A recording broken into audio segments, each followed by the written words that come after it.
Good morning everyone, welcome back to my channel. আমার নতুন আরও একটি ব্লগে তোমাদের সবাইকে অনেক অনেক স্বাগত।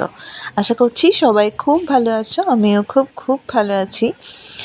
তো এখন সকালবেলা থেকে আজকের ব্লগটা স্টার্ট করছি। এখন সকাল কয়টা হবে, ওই 10:30টার মতন হবে।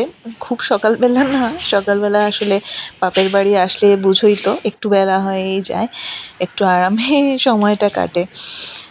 তো এই দেখো বাইরে একটু হাঁটারুটি করছি আর কি। সকালবেলা এখনো ব্রেকফাস্ট হয়নি, মুখ টুক ধুয়েছি, মেয়েকেও মুখ ধুয়ে দিয়েছি, আর বাইরের প্রকৃতি তোমাদেরকে একটু দেখিয়ে দিচ্ছি। আমার মানে বাপের বাড়ি আসলে মনে হবে গ্রামের মধ্যে এসে গেছো।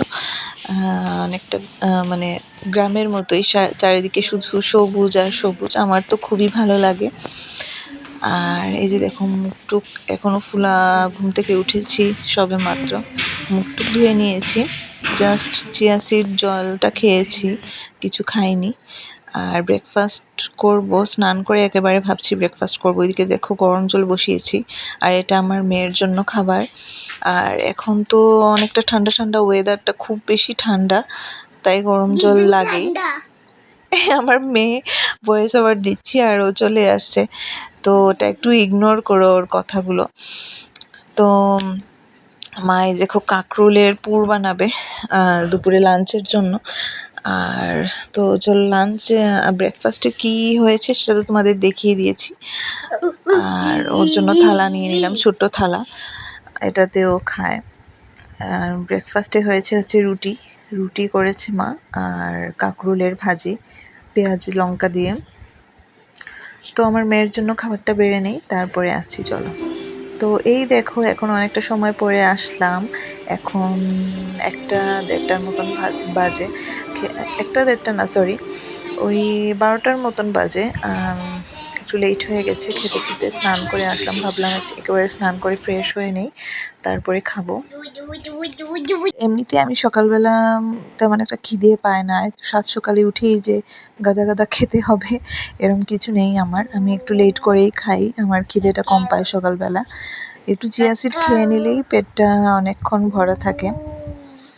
তো এখানে এসে তো কোনো কাজকর্ম আমার নেই, শুধু খাই দাই। আর মেয়ের কাজকর্ম নেই বলা ভুল হবে, কাজকর্ম তো আছেই। বিছানাটা গোছালাম, আমার মেয়ের কাপড় চোপড় অনেকগুলো হয়েছে, ওগুলো ধুয়ে দিলাম। আর এই মেঘলা মেঘলা ওয়েদারে কাপড় শুকানোটাও একটা ঝামেলার বিষয়, বাইরে দেওয়া যাচ্ছে না, চুলাতে, গ্যাসের চুলার উপর দিয়ে দিয়ে সব শুকাতে হচ্ছে। এখানে আমি খাচ্ছি, আর মা বলছে বোনকে যে ওকে আরেকটু নিয়ে ভাজি দিয়ে আসলে মায়ের কাছে আসলে যে এক্সট্রা কেয়ারটা পাওয়া যায় ওটা আর কোথাও পাওয়া যায় না।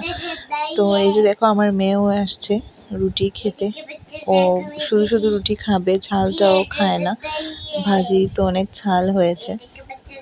আর এদিকে টিভি চলছে, টিভিতে একটা হরর মুভি বললাম আমার বোনকে ছাড়তে। গুড ইভিনিং বন্ধুরা, এখন হচ্ছে সন্ধে 7টার মতন, আর আমি এদিকে রেডি হয়ে গেছি, বাসায় চলে যাব।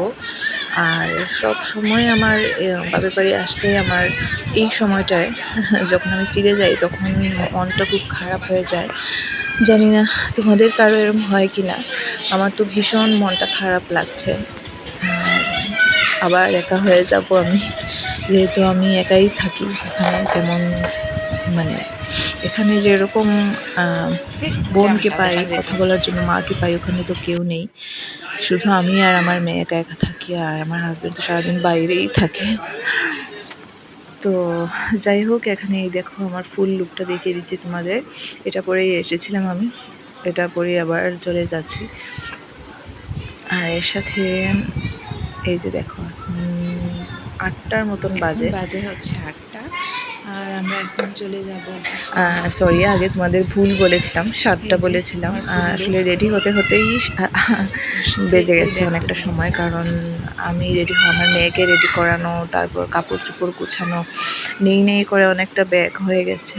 আসলে আমার মেয়ের জন্য তো অনেক কাপড় নিয়ে আসতে হয়, না হলে হয় না।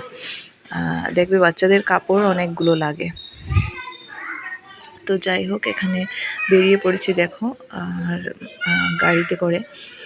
ভীষণ যেতে যেতে মনটা খারাপ লাগছে, আর একটু ক্যামেরাতে রাস্তাগুলো একটু কয়েদ করে নিচ্ছি, মেমোরি হয়ে থাকবে।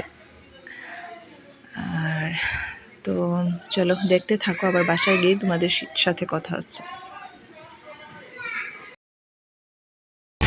আমার মেয়ের মন তো এখনই দেখো খারাপ হয়ে রয়েছে, ওখানে যেরকম খেলতে পারে, বাইরে উঠোনে গিয়ে খেলতে পারে, দেখলেই তো আমার বাপের বাড়ি কীরকম খেলার জায়গা আছে।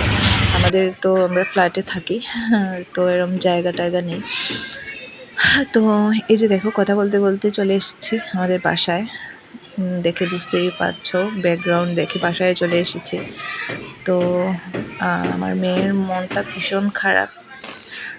ওখানে খেলার অনেক সাথী আছে, খেলার অনেক সাথী পায়, খেলতে পারে, বাইরে যেতে পারে। তো এখনও বায়না করছে, মা কয়েকটা সন্দেশ দিয়েছিল সাথে। এই যে দেখো, এটা আমার মাসি বানিয়েছে, ওই যে সাত ভক্ষণে যে গিয়েছিলাম ওখানে নিয়ে গিয়েছিল মা, তো সেখান থেকে কয়েকটা আমার জন্য দিয়ে দিয়েছে, আমি আমার মেয়েকে খাওয়াবো এখন। তো চলো আজকের মতন ব্লগটা আমার এখানেই এন্ড করছি। সবাই অনেক ভালো থেকো, সুস্থ থেকো। আর আমার ভিডিওটা যদি ভালো লাগে অবশ্যই লাইক করো, কমেন্ট করো, আর আমার চ্যানেলটা সাবস্ক্রাইব করে আমার পাশে থেকো। তো কোনো ব্যাপার না, আবার তো সামনের মাসে আবার চলে যাব, যখন ইচ্ছে হয় আমি তখনই বাপের বাড়ি আবার না হয় চলে যাব কয়েকটা দিন পর। তো চলো আজকের মতন টাটা।